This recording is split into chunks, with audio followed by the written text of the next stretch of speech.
प्रणाम मित्रों, मैं हूं विकास सक्सेना। सामाजिक एवं राजनीतिक घटनाओं के विश्लेषण के यूट्यूब चैनल चैतन्य में आपका स्वागत है।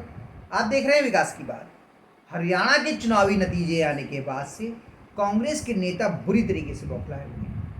उनकी पूरी कोशिश है कि अपनी हार का ठीकरा वो चुनाव आयोग और ईवीएम के सर पे फोड़ दें, ताकि बड़े नेताओं की जो नाकामी है, जो उनके आपसी गुटबाजी है, उसको लेकर किसी तरह के सवाल ना उठे।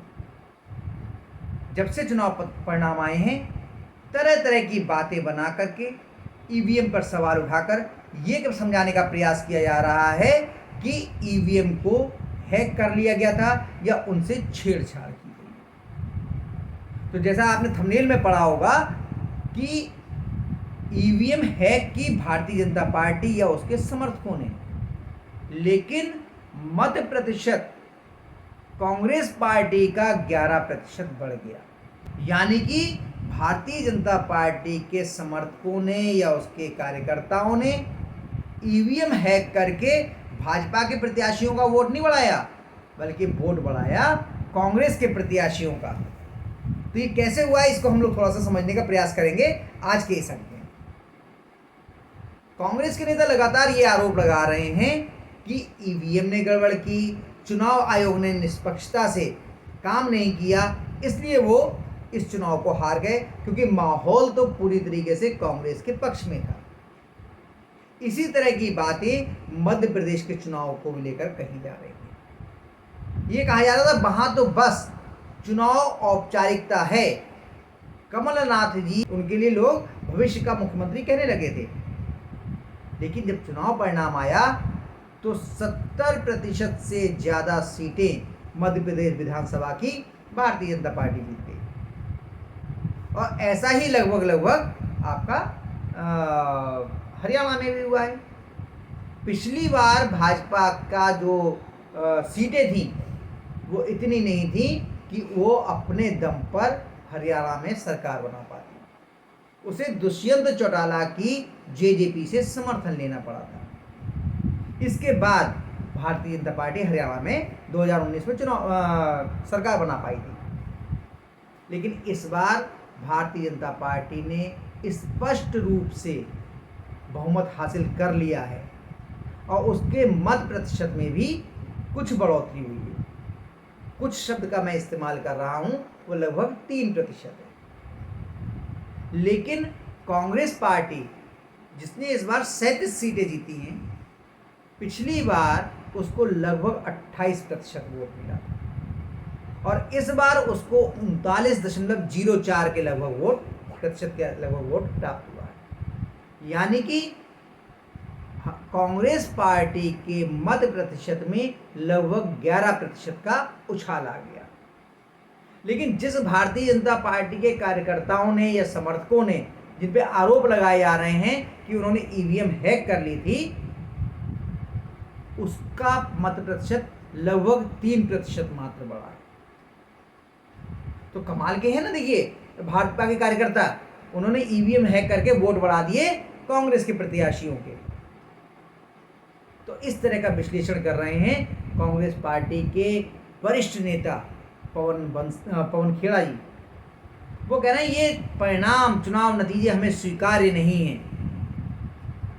जमीन पे माहौल अलग तरह का था, इस तरह के नतीजे कैसे आ सकते हैं। तो जो जमीनी हकीकत समझना नहीं चाह रहे, वो भारतीय जनता पार्टी और उसके जुड़े हुए संगठन जिस प्रकार से जमीन पर काम कर रहे थे, जिस प्रकार का माइक्रो मैनेजमेंट किया, जिस प्रकार से निर्दलीय प्रत्याशी खड़े हुए इस चुनाव में, इतनी बड़ी संख्या में निर्दलीय प्रत्याशी दूसरे और तीसरे नंबर पे रहे हैं, जितने शायद किसी चुनाव में ना रहते हैं। लेकिन इसके बाद भी ये बात कांग्रेस के नेता समझना नहीं चाह रहे, या फिर देश की जनता को इस चुनाव प्रक्रिया से उनका विश्वास उठाने के लिए इस तरह के अनर्गल आरोप लगा रहे हैं। मेरा तो कहना है कि इस पर बुलाना चाहिए इन नेताओं के लिए कि आइए अपनी बात को सिद्ध कीजिए, अन्यथा आपके विरुद्ध कार्रवाई की जाएगी। क्योंकि ये तो सबसे बड़ी अफवाह है। अगर लोगों को एक बार वो विश्वास दिलाने में कामयाब हो गए, भले ही झूठा, कि ईवीएम को हैक करके चुनाव परिणामों को प्रभावित किया जा सकता है तो लोगों का चुनाव की प्रक्रिया से, उसकी शुचिता से विश्वास उठ जाएगा। आप सोचिए, मैं फिर कह रहा हूं, इस बात पे बार बार जोर दे रहा हूं कि कांग्रेस का मत प्रतिशत 11% बढ़ा है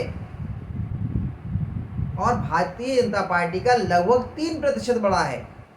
तो जो पार्टी ईवीएम को हैक करेगी वो अपने वोट कम बढ़ाएगी और अपने विरोधी का वोट ज़्यादा बढ़ाएगी, और उसके बाद भी इसके जो है परिणामों की अच्छी की उम्मीद करेगी।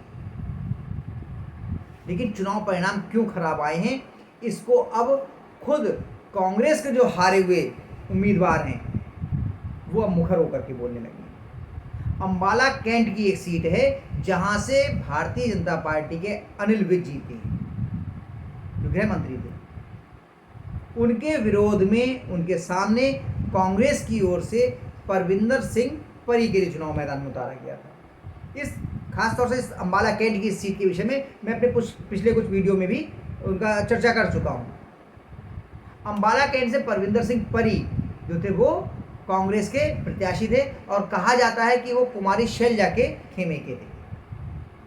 अंबाला शहर सीट से कांग्रेस के उम्मीदवार थे निर्मल सिंह, और इनकी पुत्री चित्रा सरवारा, उनके लिए टिकट मांगा जा रहा था अंबाला कैंट से, लेकिन उनका टिकट कट गया तो वो निर्दलीय प्रत्याशी के तौर पर अंबाला कैंट से खड़ी हो गई। वहाँ से जो परविंदर सिंह परी थे वो चुनाव हार गए। अब वो क्या कह रहे हैं, वो कह रहे हैं चुनाव हारना और चुनाव हराना दो अलग अलग विषय हैं। यहाँ पे निर्मल सिंह जी के विषय में भी समझ लीजिए कि ये कहा जाता है कि वो भूपेंद्र सिंह हुड्डा के खेमे के हैं, तो कहीं कुमारी शैलजा के खेमे के परविंदर सिंह परी चुनाव ना जीत जाएं, ये आरोप लगाया जा रहा है। इसीलिए चित्रा सरवारा को वहां से उम्मीदवार बनाया गया। अब परविंदर सिंह परी कह रहे हैं कि चुनाव हारना और चुनाव हराना अलग अलग बात है, मुझे चुनाव हराया गया है, पार्टी के लोगों ने ही मुझे चुनाव हराया है। तो समझ लीजिए उनका इशारा किसकी तरफ है। उन्होंने कहा, ये शायद जो नाम नहीं लिया है, लेकिन शायद निर्मल सिंह जी के परिवार के लिए कहा गया है कि जो लोग बार बार चुनाव हार रहे हैं, 6-6 बार चुनाव हार रहे हैं, उनके लिए पार्टी टिकट दे रही है। वो एक ही छत के नीचे रह रहा है पूरा परिवार। एक व्यक्ति जो है वो अधिकृत प्रत्याशी है कांग्रेस पार्टी का, और दूसरा जो है वो बागी होकर कांग्रेस के प्रत्याशी के विरोध में निर्दलीय चुनाव लड़ रहा है। ऐसा कैसे संभव है? इन चीज़ों को हाईकमान को इस पर गौर करना चाहिए। ये आरोप लगा रहे हैं कोई भारतीय जनता पार्टी का नेता या जो कार्यकर्ता ये आरोप नहीं लगा रहा है, ये आरोप लगाए जा रहे हैं कांग्रेस प्रत्याशी जो चुनाव हार गए हैं, परविंदर सिंह परी, उनकी तरफ से। उन्होंने एक और मज़ेदार बात कही है। उन्होंने कहा कि जब पूर्व अध्यक्ष कांग्रेस के राहुल गांधी जी का कार्यक्रम था, दौरा था हरियाणा में चुनाव के दौरान, तो उन्हें बताया गया कि वो जो है अंबाला कैंट से होते हुए निकलेंगे, लेकिन उनके रूट चार्ट में अंबाला कैंट था ही नहीं। वो और उनके कार्यकर्ता उनकी अगवानी के लिए वहां पहुंच गए जहां पे उनको बुलाया गया। तो इस प्रकार के चुनाव लड़ी है कांग्रेस हरियाणा में।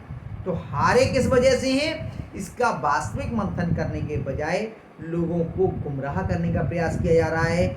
उनमें ये भाव विकसित करने का प्रयास किया जा रहा है कि चुनाव आयोग निष्पक्षता से काम नहीं कर रहा है, ईवीएम को हैक किया जा सकता है, ताकि लोगों का विश्वास चुनाव प्रणाली से उठ जाए और देश में अराजकता का माहौल बन जाए।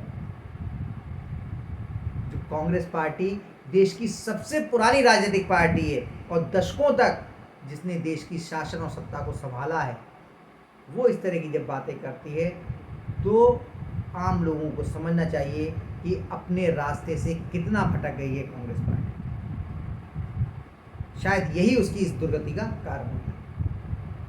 तो कांग्रेस के नेताओं को अपने गिरेबान में एक बार झांक के देखना चाहिए, अपनी कार्यशैली पर और अपने प्रयासों पर एक बार गौर जरूर करना चाहिए कि आखिर उनकी पार्टी क्यों हार रही है, उनका कार्यकर्ताओं से किस प्रकार का संवाद है, उसमें कहाँ पर कमी आ रही है, कार्यकर्ता उनके लिए कितनी मेहनत कर रहे हैं, वो जो विमर्श करने की कोशिश कर रहे हैं वो ज़मीनी हकीकत उनकी क्या है। अगर जलेबी की फैक्ट्री लगाएंगे तो चुनाव परिणाम शायद ऐसे ही आएंगे।